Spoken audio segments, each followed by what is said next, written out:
Guys, welcome back to my channel, Happy Girl Alaska. I am your girl Terry, and if you are new here, welcome. So today's video is more or less a PSA for the ladies out there who are thinking about moving to Alaska. It's not all gloom and doom. I know the last video that I put out may have dampened your spirits a little bit, but let me tell you something. There's good and bad in everything. So like I said before, make sure you do your research. Maybe you're just looking for a little adventure and that is inspiring you to move to Alaska, or maybe you've decided to take a job here. Congratulations if that's the case. Or maybe you heard that there are a lot more men than women in Alaska and you're hoping to find the one when you move here. Girl, first of all, let's look at the data. So it's true, yes, there are more men than women in Alaska, and it looks like there are 52.3% men here and 47.7% women. So that goes to show you that there have been a lot more women moving up to Alaska, because several years ago that was not the case. The gap was a lot wider than that. But what I would say is, while that is the case that the men outnumber the women, you know how that saying goes, the odds are good, but sometimes the goods are odd. So keep that in mind. What I want to do today is share a little bit more information on what the Alaska man is like. Some of these are generalizations, of course, and I guess you could kind of look at this from an entertainment perspective, but there is some truth to some of the things I'm going to share with you today. And if I have any personal experiences, I'll be sure to share those with you. But before we get into the share, what I would like to do is show you what our cologne of the month is Versace Pour Homme. Let's see, can you see that? Okay, so I actually ordered this from Scentbox, and so I got a small sample here so that I can see how this smells, and if I like it, then maybe I will give this to someone. We'll see. Okay, so let's talk about the notes in this fragrance. So it's composed of bergamot, neroli, bitter orange, and diamond citrus. The middle notes include geranium, clary sage, blue hyacinth, and cedar, while the base notes introduce accords of oud tree, mineral amber, tonka beans, and musk. Now, I have not smelled this. This was just kind of a random purchase, and I said, okay, I'll go ahead and give that a try and show. Oh, look at that. Okay, so I don't know, maybe there's some people out there who haven't ordered from Scentbox, but when you do, you twist it up like that. How cool is that? I love it, and it's perfect for travel. So if you stay to the end, I'll be sure to include my promo code in case you're interested in signing up for the Scentbox subscription. Okay, so we're gonna give this a smell.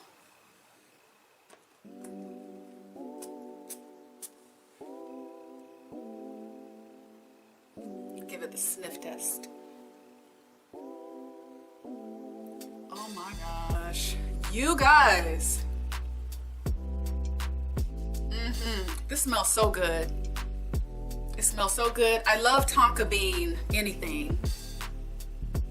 And neroli, is neroli a flower? What is neroli? We might have to come back to this. Oh, this smells so good. Definitely a masculine scent. I love it.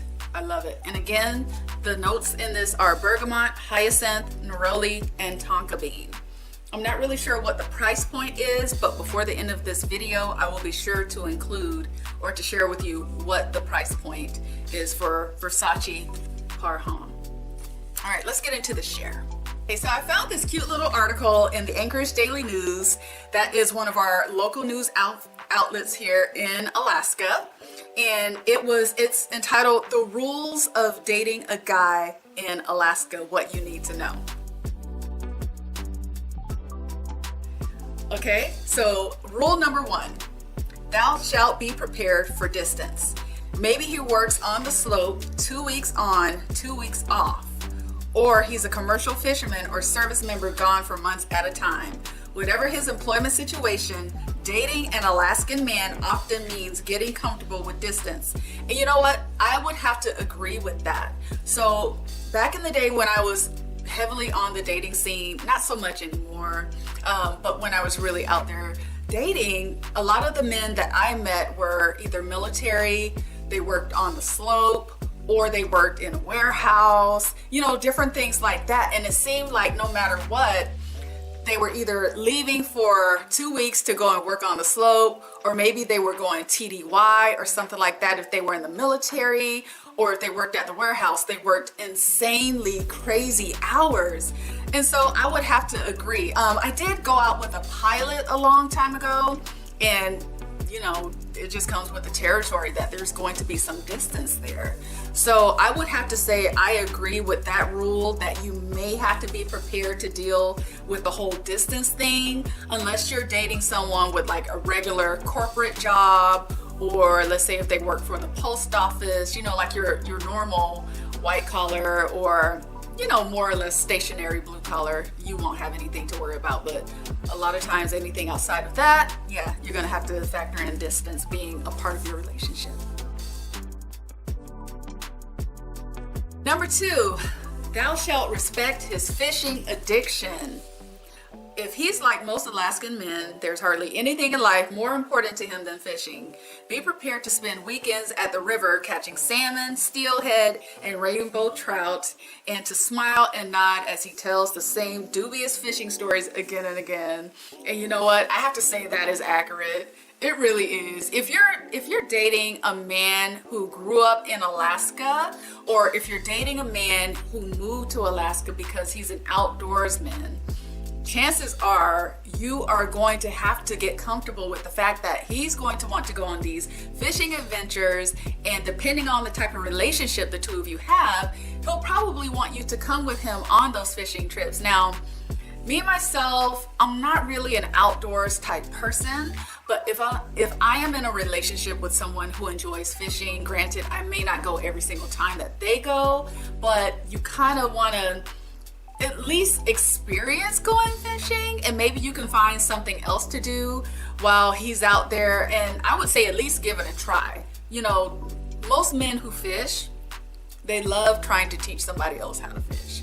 And like this said, they oftentimes have a story. So, you know, go out there, keep him company. If he's going with his buddies, then maybe you can kind of wiggle out of it. But if not, you know, accompany him on a few fishing trips. It'll go a long way. Number 3, thou shalt tolerate his crazy antics.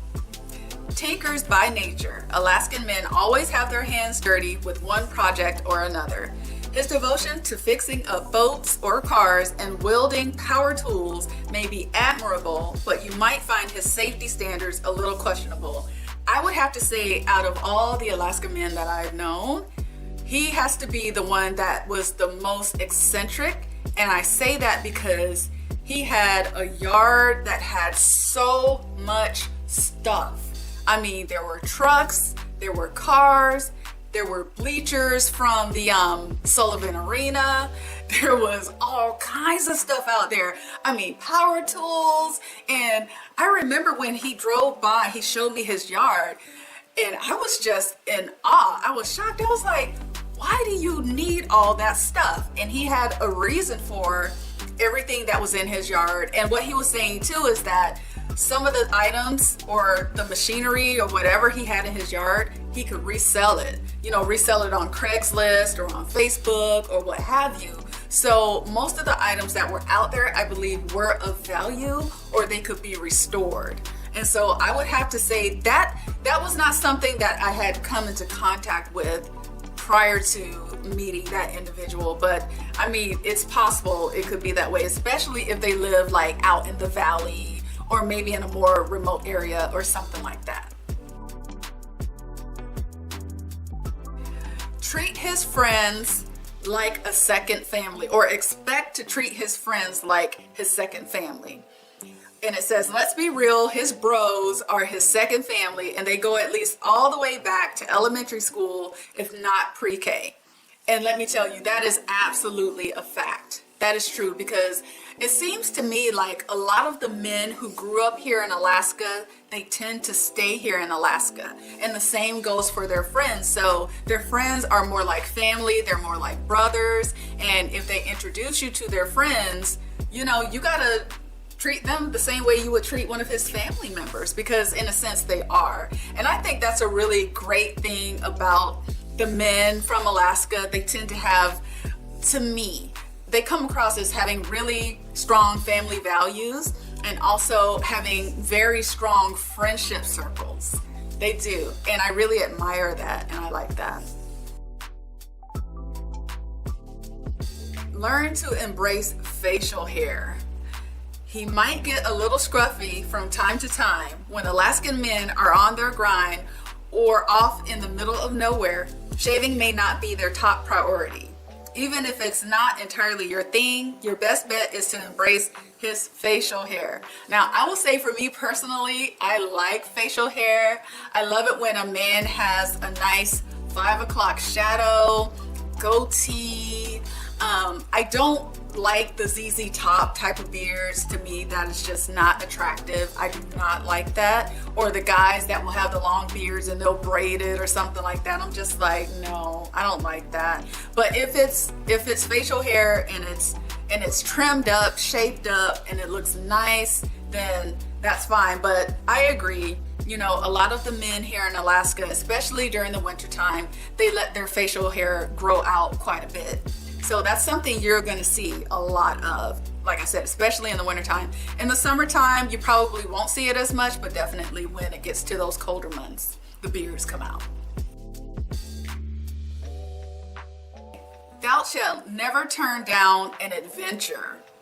Growing up in the Great Land, he spent 99% of his time outdoors, and his expeditions through the woods and on the water always felt like an adventure. He's always up for a good thrill, so dating him means you'll get your fair share of adrenaline.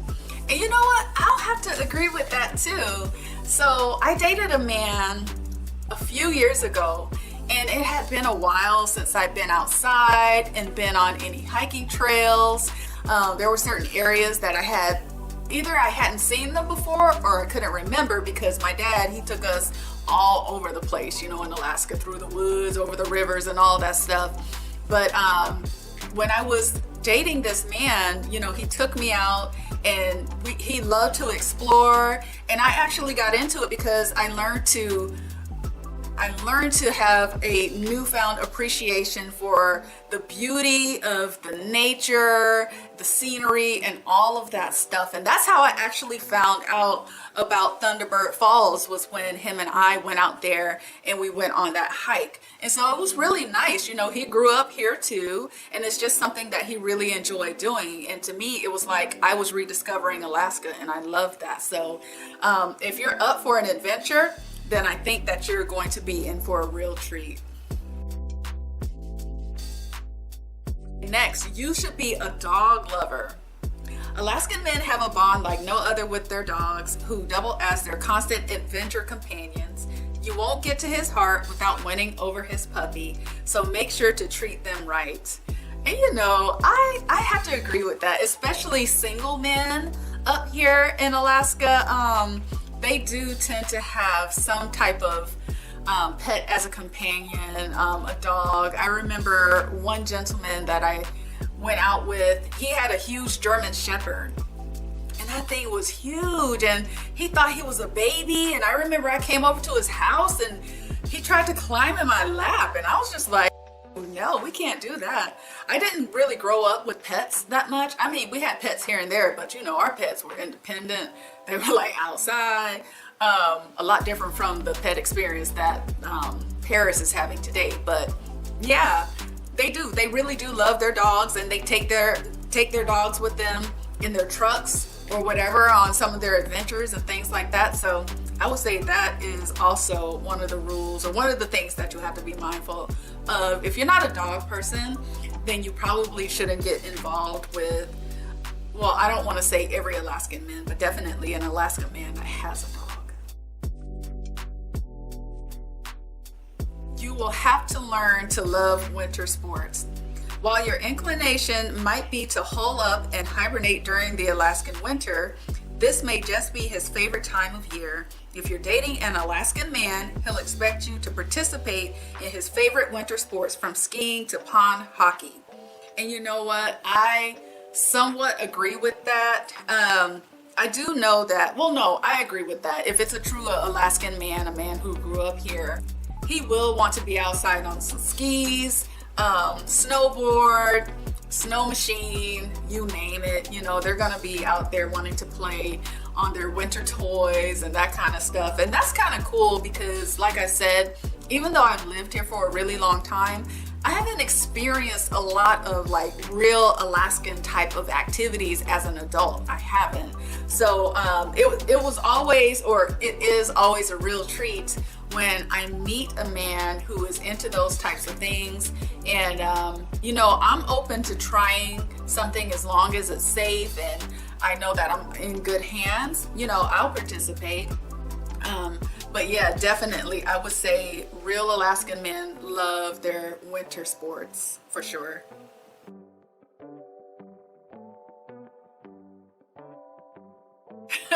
This one is actually funny. You should learn to be cool with camo. His wardrobe probably has a considerable amount of camo than he dons when he's hunting, fishing, or just running around town. Whatever attempts you make to spiff him up, know that getting him to shed his staple is out of the question.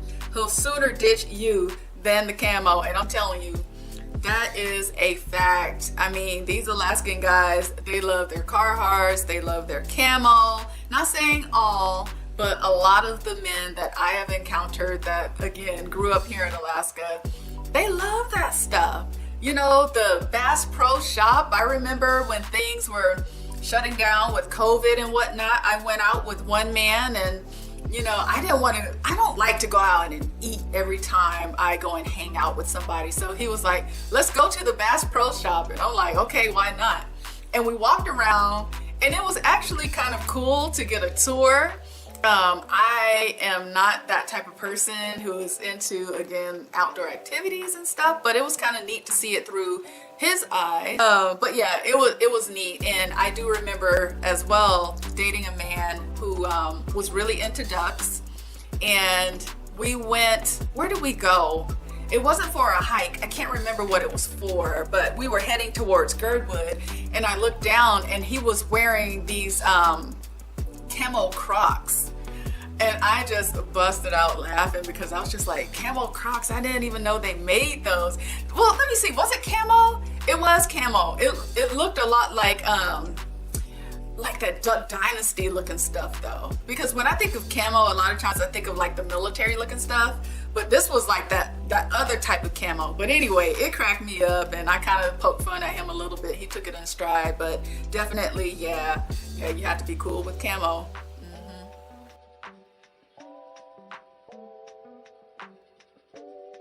All right, and then the last rule here is you must call it a snow machine. Do not call their snow machine a sled.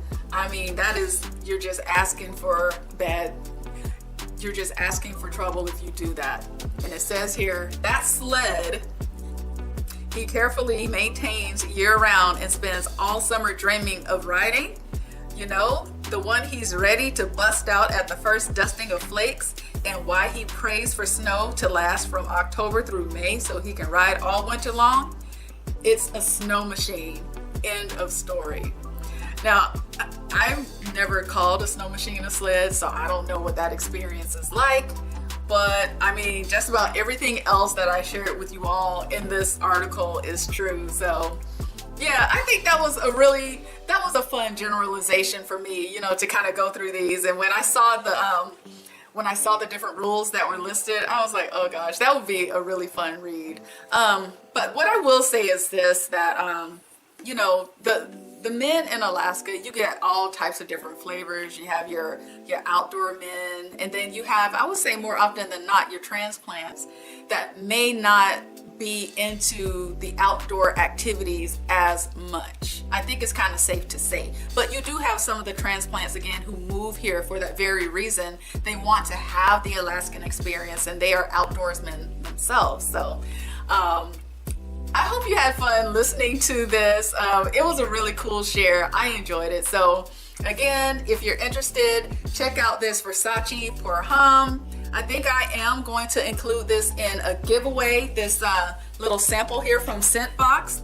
And so what I would ask you to do is down in the comment section, if you could say, "Hey T," then I'll know that you're interested in possibly receiving this little sample here. Like I said, it's really cool. It has a twist top, so it's perfect for travel.